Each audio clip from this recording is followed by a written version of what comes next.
going live. YouTube camera while I'm driving through traffic. I know I shouldn't be holding the phone while I'm driving, y'all. It just seemed like this is the only time that I really think about actually going live.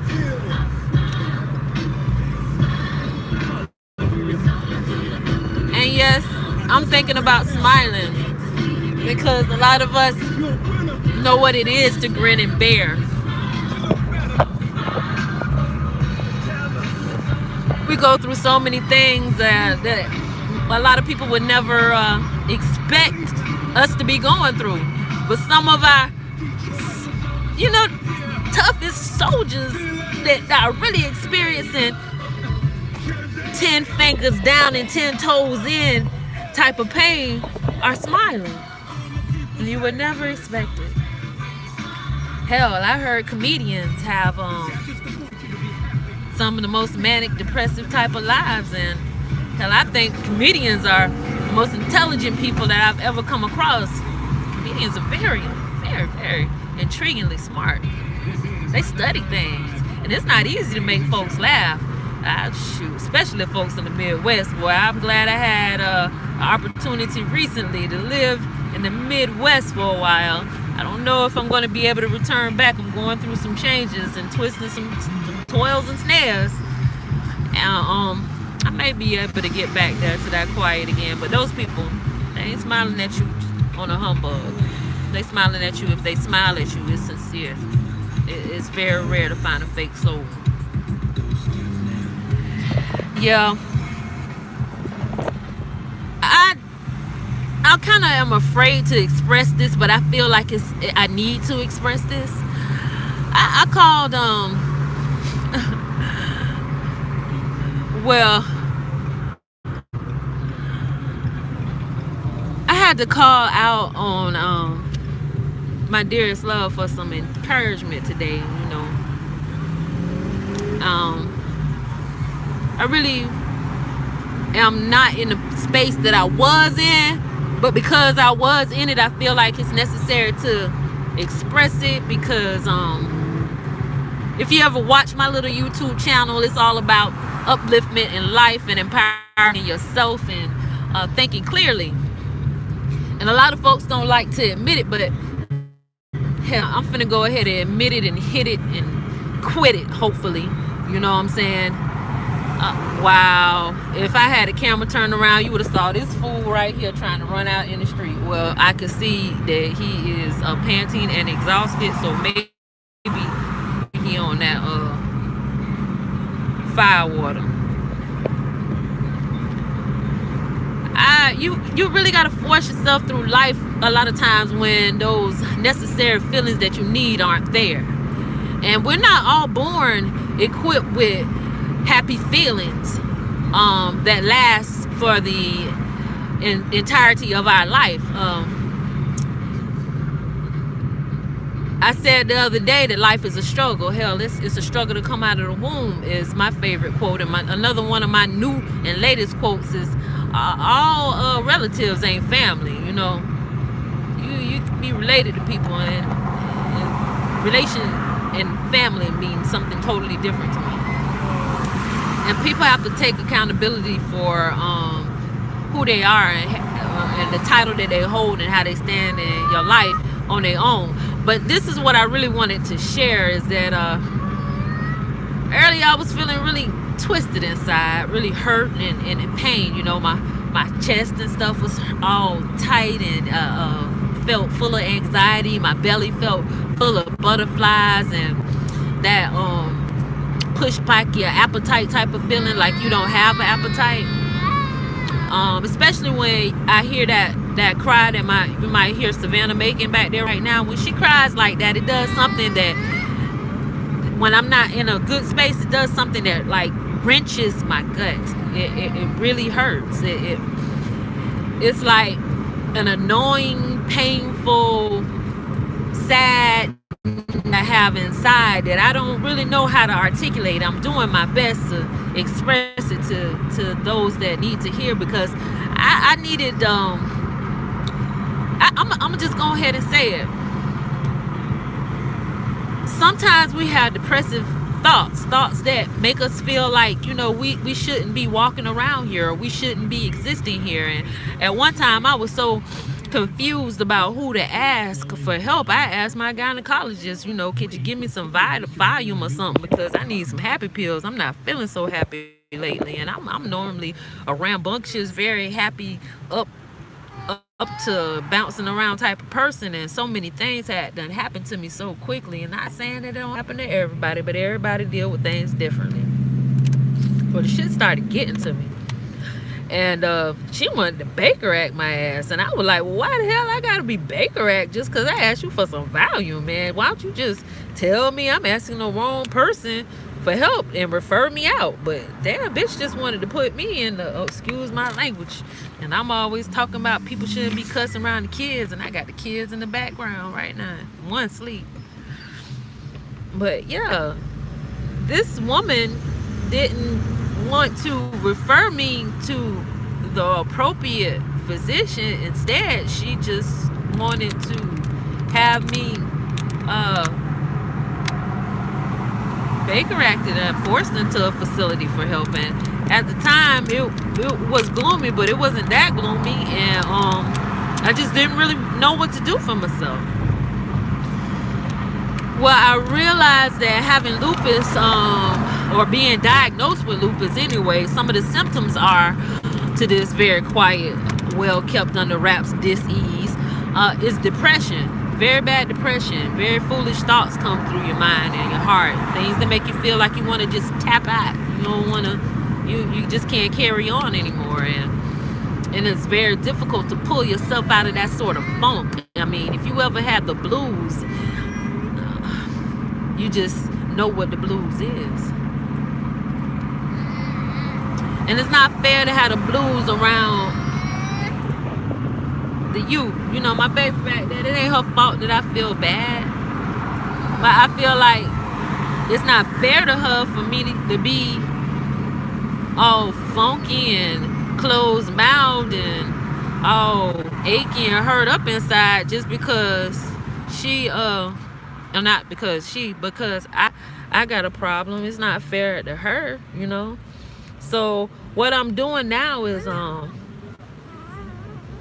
I'm self-reflecting a lot, and I'm really starting to take into consideration how much I think about what other people think of me. See, the foolish thing would be to do is to inspire myself. I think inspiring myself on this journey would cut my completion short. I'll never find out what my true destiny is if I don't take it all the way to the fullest max and mash it to the finish line, is what I feel personally. And I gotta do that. I gotta finish the race I started. I like to finish what I start. I don't like to quit. I don't like to give up. Hold on tightly. Another option could be to take depression pills and stuff like that. I'm not into that. I never did get the Valium. What I did do is start eating a lot more live food, fruits and vegetables mainly, and push away from the dead food, carcasses and starches and unnatural starches and processed food and stuff like that. That stuff is dangerous. It really does affect your psychological well-being. For those of us who do not know, research it, find out for yourself, I'm telling you that stuff, it does some terrible things to our brain and our bodies.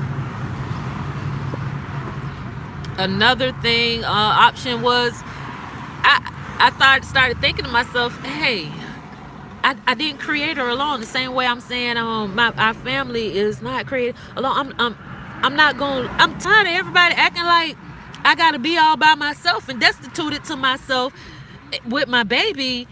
like that's, some sort of punishment or some shit. People is crazy. They think that because my baby is born to me, that I must have done something that, some sort of curse thing. What? Yeah, I did some crazy stuff, and life does evolve around the crazy stuff you do. Honestly, I feel like what I did that was worse than worse is while I was pregnant. I was full of anger. I was full of so much anger that, my blood really started tainting the development of my child. And I really do believe that has a lot to do with the things that we face in this, her physical well-being in this world right now. Anger creates a chemical in your bloodstream that shortens your life. I can't remember the exact name of that chemical right now, but it produces a lot of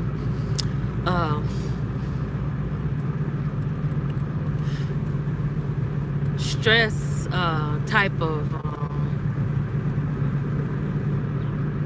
let me see, I'm trying to think of the correct articulation for this, but maybe I won't get on it right now because it's just not in my tongue. But I'll tell you the truth, it creates a lot of undue stress to the body and the mind that shortens our lifespan, and that has been proven. You can research that too. And by you being a pregnant mom and getting so angry all the time with everything that's going on, instead of just, sometimes shit be happening. There I go again. I got a potty mouth lately, and it usually comes around this time. This is my moon time. My full moon phase is coming into effect, and my body and my chemistry is changing, and my need for expression and to detox is on demand. And detoxing doesn't only just come from the body of the food and stuff, and sometimes those nasty come out in the form of words and different things that are unattractive, and things that don't need to fall on the ears of others who would hear it and perceive it and take it into their mind and their body like you're directly speaking to them. My baby is actually snoring back there. Well, another option is to always consider the fact that there's family here. She has a father, and her father, yes, he loves her dearly. Now, will he do the things that I do? He may not. That doesn't mean that I have to stop doing the things that I do in her life to help her or give her a chance to experience the things I feel like she deserves as her mom. Maybe I need to give her a chance to understand what it's like to live with daddy for a week and what it is to walk with her like on a daily basis. And I be doing this all on my own a lot of times, and I have done it all on my own for the most part of her life. There's been her sister, and I have had a relationship with someone who's very special to me, and he was working just about 24 hours every day. I mean, really living in his job. He was a cab driver, so a lot of times people thought he was spending a lot of time with me, but really he was in that dang on cab, and I was trying to be in the cab with him when I could to spend some time with him. But nonetheless, I was able to love on my baby and find some places and some ways where we could reach higher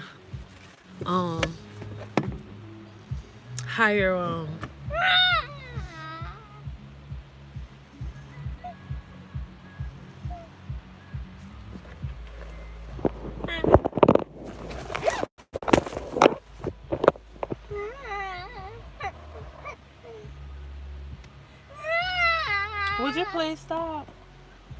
Would you please stop?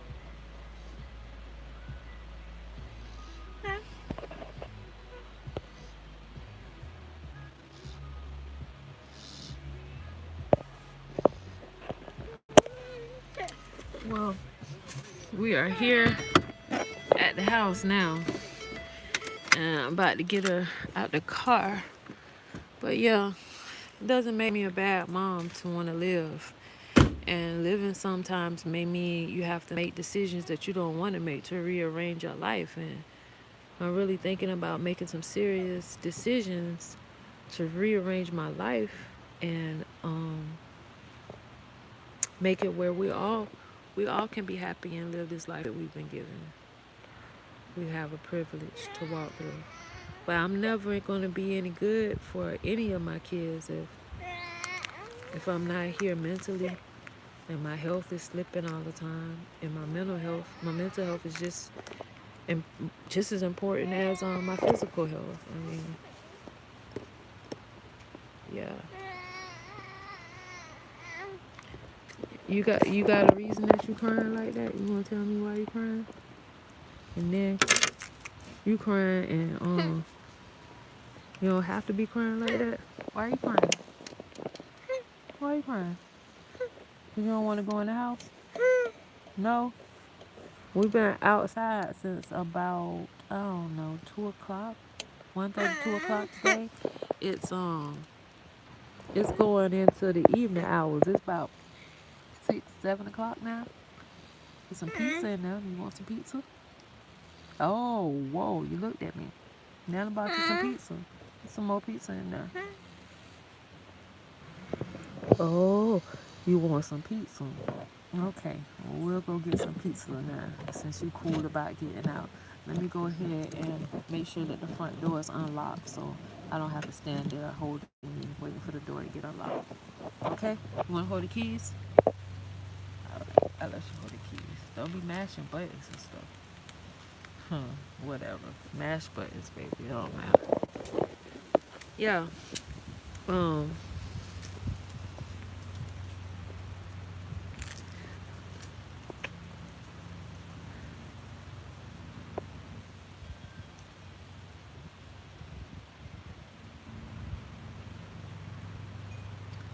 the mother in me desires to see us all smile.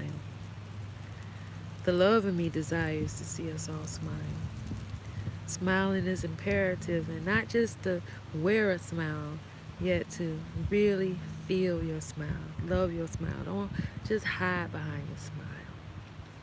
Let your smile be sincere. Let it come from here. Let it be sincere. Let us love and lift up each other in truth and in honesty. And first offhand, that starts with being honest with yourself.